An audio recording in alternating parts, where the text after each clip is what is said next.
Le vice-président du collectif Santé en danger, Frédéric Pain, je suis le Micro.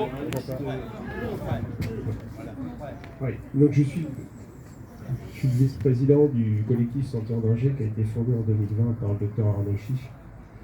Moi personnellement, je suis médecin généraliste dans la Manche, dans un département limitrophe donc de la Mayenne.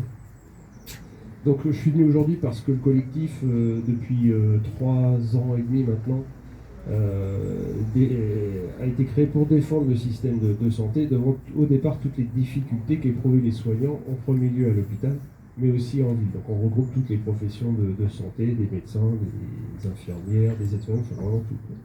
Donc on se retrouve tout à fait dans le combat de Caroline. J'ai entendu parler tout à l'heure de la situation du Nord-Mayenne. Moi, ça m'inquiète parce que moi, je suis de la Manche. Et le Nord-Mayenne, je ne suis pas trop bon en géographie, c'est pas loin du Sud-Manche.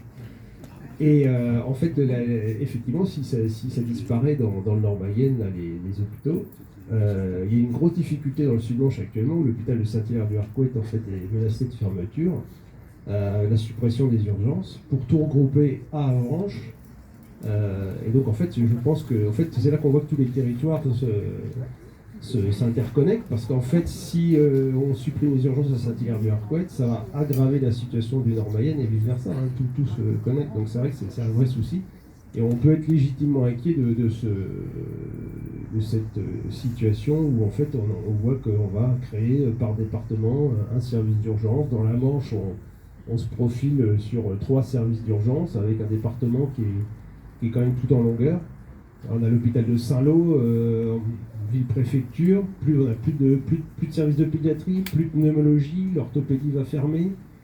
Voilà. C'est compliqué partout dans tous les territoires. La Manche et la Mayenne, c'est la même chose. Les départements qui sont sinistrés.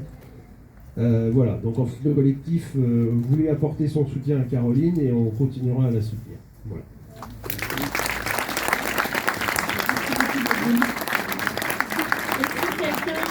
D'une association, d'un syndicat ou un citoyen veut prendre la parole?